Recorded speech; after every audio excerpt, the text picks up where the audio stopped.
নিয়ে যাচ্ছি আপনাদের। দেখুন কি করে লোটে মাছ পাতায় ভাজা হয়েছে, কলা পাতাতেই ভাজা হয়েছে এবং দেখুন ফুটছে।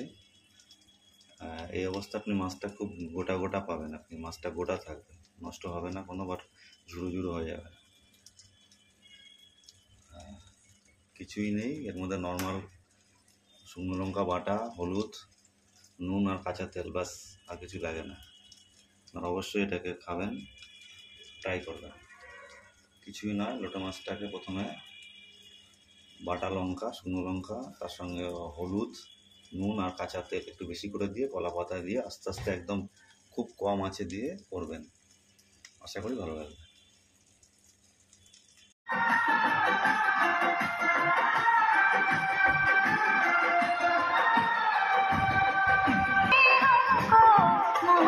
बिखरने लगे आपके प्यार में हम संवरने लगे।